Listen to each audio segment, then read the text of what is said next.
Nah, sekarang tadi pertanyaan terakhir, gimana tipsnya buat yang newbie, beginner gitu yang menjadi pro player seperti kalian tuh gimana sih? Gimana tips menghadapi orang tua yang mengarahkan kalian ya selama kalian bermain game? Tips lagi? Iya, emang tips tujuan kayak di sini tuh kasih tahu tips memang. Gak boleh rahasia-rahasia. Iya, gak boleh rahasia-rahasia gitu dong. Sulit kan sulit.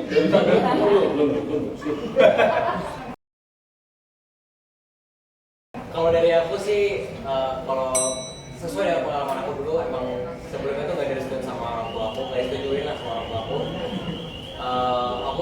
Aku ngerasa kalau aku tuh punya potensi buat buktiin kalau misalnya aku jadi pro player dan bisa juara. Yang pertama sih kalau tips dari aku sih yakin aja dulu, dan yang kedua yang pasti cari pengalaman sebanyak mungkin. Walaupun kalian ikut turnamen kayak turnamen misalnya turnamen warkop atau turnamen daerah gitu, itu nggak apa-apa, yang penting cari pengalaman sebanyak mungkin. Terus yang ketiga, jangan lupa untuk ketika udah ngerasa udah jadi yang terbaik, ikutlah turnamen yang cukup besar lah ya, kayak internasional, kayak PSC atau mungkin PMPO kayak gitu kalau di PUBG Mobile ya. Terus yang keempat sih, kalau udah juara jangan lupa buat dilaporin ke orang tua. Iya, kasih pembuktian ya. Ma, aku ternyata dari main game ada hasilnya loh, gitu kan. Ya, direstui ya. Direstui akhirnya. Nanti kenal nama media juga ya, mereka orang tua semua. Kalau tiga itu. Bukan. Gak boleh gitu ya. Senior, Soalnya orang tua kandung gitu. Iya, Ini kan orang senior tua. mereka, Mas Aryo jangan orang tua. Nah, kalau yang cewek dulu deh, Angie. Kalau dari aku sih mungkin buat jadi pro player tuh bukan sekedar bisa main bagus, karena nanti ya main bagus tuh harus diolah dengan mindset and mentality juga. Kayak menurut aku tips buat jadi pro player tuh harus bisa menerima kegagalan dan bisa menerima jatuh, bener ya? Iya. Salah satunya mati 3 detik itu juga kegagalan yang perlu dipelajari ya. Katanya sering putus ya. Terima kegagalan. Iya. Itu adalah pelajaran hidup. Jadi kalau misalnya kalian mainnya nggak terlalu bagus, karena mentality itu akan jatuh ke gameplay juga. Kalau misalnya nanti mainnya kurang bagus, kalian harus tahu kalau itu bagian dari pembelajaran. Pro player yang juara dunia kayak Bagas pun pasti pernah main jelek, pernah ada jatuhnya, tapi gimana caranya pas kita jatuh atau kita mainnya lagi buruk atau pas kita lagi gagal, gimana caranya kita bisa bangkit lagi, itu menurut aku mentality yang harus dimiliki, terutama pro player. Nggak pro player doang sih, sebenarnya semua orang, tapi itu juga penting untuk pro player. Oke, jadi sebenarnya ada pelajaran hidup juga yang bisa kita ambil ya dari permainan ini ya. Next Lea. Kalau dari aku, karena aku kan benar-benar dari nol banget, main juga dari HP yang Bluetooth, sampai akhirnya aku dapat device yang memadai dari Oppo. Jadi poin pertama dari aku tuh device, karena percuma skill kita jago tapi device kita nggak mendukung tuh malah ngedorong ke bawah mental kita, jadi kita nggak semangat. Terus yang kedua itu selain device ada mental. Kalau dari aku sih mental juara ya. Karena menurut aku orang-orang yang kuat di online, turnamen kecil, turnamen medium ataupun turnamen besar, kalau mental juara yang gak ada tuh gak akan bisa. Jadi nanti pas ketemu lawan yang udah lebih ternama, lebih terkenal, lebih jago itu gak punya mental. Jadi dia bakalan under pressure mainnya. Terus kalau yang ketiga pasti skill ya, skill individual sama skill timnya masih ada. Dan yang keempat percaya diri, percaya kalau kamu bisa, percaya kalau kamu itu nggak seperti apa yang mereka pikirin dan kamu bisa melangkah ke depan. Ini kayak motivator nih kita ngomong satu-satu ya. Oke, last but not least, silakan. Kalau dari aku sih ini simple aja sih, cuma emang butuh niatnya. Nah, niat penting sih ya. Kalau Iya. udah niat nggak bisa main juga sih benar. Sering-sering main aja. Soalnya kalau sering-sering main tuh makin banyak kita main, makin banyak pengalaman kita juga makin banyak belajar. Gue dia disetujui. karena langsung jago. Oh, sombong. enggak. Sekali ikut turnamen langsung juara, cuma Waduh. turnamennya yang ecek-ecek pas itu. Oh, yang kayak biasanya suka ada di komplek-komplek gitu ya. Iya. Atau di kafe-kafe. Iya benar. Nah, tapi kalau Lea, kamu disetujui juga kalau orang tua? Kalau awal-awal sih jujur enggak ya.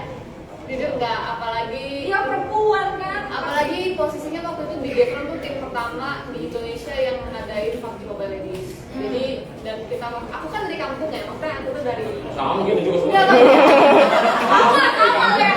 bahkan awal-awal tuh aku sendiri pun nggak tahu apa itu Dekron, apa itu e-sport tuh nggak tahu. Dan apalagi mama papa aku yang mungkin kolot pada zamannya.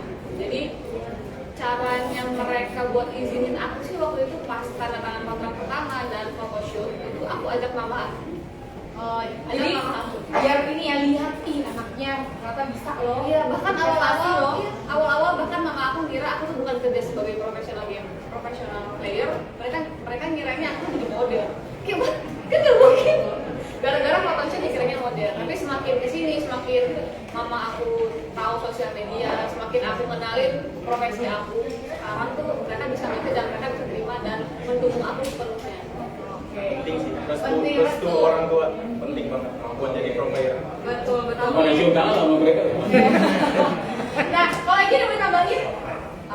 Kalau kamu di Rizky juga? Disetujuin nggak? Oh, kalau aku kan jatuhnya nggak Ya, tapi Mainan ya? nggak apa-apa. Tapi Kita nggak kan apa-apa. sebagai terlibat di dalam sebuah industri e-sport. Apakah orang tuanya yang ngeliatnya kayak gimana gitu? Kalau aku kebetulan ini udah pernah aku bahas beberapa kali di interview aku tuh sebelum ditawarin untuk masuk di Biathlon sempat ada beberapa e-sport sebelumnya yang nawarin aku. Jadi dari e-sport pertama, kedua, ketiga sampai akhirnya ke Biathlon itu tuh udah ada proses pengenalannya ke orang tua. Update yang awalnya kayak nggak usah lah, terus ada yang e-sport berikutnya makin tahu lagi, oh ini, ketiga sampai akhirnya Biathlon tuh bisa dibilang udah kenal dan bisa dibilang kan ini industri yang very promising, very big. Ternyata bukan cuma main game doang. Jadi pada saat itu mama aku udah kayak oh ya udah terserah kalau menurut kamu ini bagus, you can do what you think is right.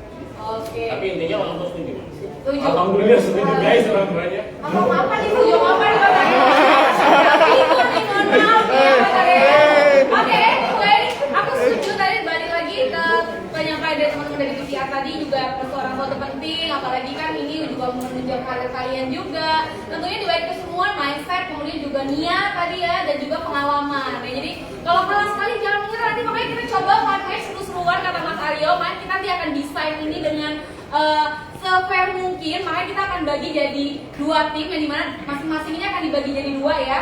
Nanti akan bermain sama teman-teman media dan nanti juga tadi ada teman-teman juga yang berhasil mengikuti Miss and Greet tadi juga bisa bergabung ikut fun match hari ini. Dan fun match ini akan ditayangkan secara live streaming ya di YouTube-nya Oppo Indonesia dan juga di Instagram-nya Oppo Indonesia. Jadi nanti pas main saya yakin lah nggak malu-maluin, kasih tau aja ke keluarga, ma aku ini main ini live streaming gitu kan ya. Boleh juga karena hadiahnya ada cash money tentunya dari Oppo dan juga tentunya ada merchandise eksklusif juga dari BTR ya. Jadi setelah ini jangan lupa ikutan watch and win, di posting di Instastories banyak-banyaknya. Baiklah kita akan akhiri sesi hari ini sebelum kita mau foto dulu. Closing statement kali ya. Oh boleh, silakan Mas Aryo. Closing statementnya saya lebih nanya ke teman-teman BTR. Boleh. Jadi paradigma orang dengan smartphone untuk gaming ya. Ini tanya aja, ini pasti kalian jawabnya sih saya sudah tahu. Satu, apakah smartphone yang biasa atau smartphone gaming yang lebih baik buat kalian? Karena pada dasarnya ketika ada di industri e-sport, kita nggak pernah melihat smartphone gaming untuk bermain kan. Dengan yang ada mungkin ada tambahan dan lain-lain gitu kan, bener nggak? Jadi sebenarnya e-sport itu lebih pakai handphone biasa kan?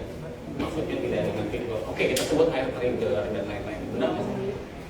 Jadi sebenarnya handphone biasa itu sudah cukup untuk bermain game sebenarnya dengan spesifikasi yang memang sudah memenuhi. Nah, kedua pertanyaannya, karena memang banyak orang yang berpikiran untuk bermain gaming ini selalu coba diluruskan. Kalian kejar FPS kan? Bukan high quality tampilan dan lain-lain kan? Kalau orang kan ada main game, oh bisa rata kanan semua, kalian tidak mengejar itu kan, tapi mengejar FPS yang stabil kan.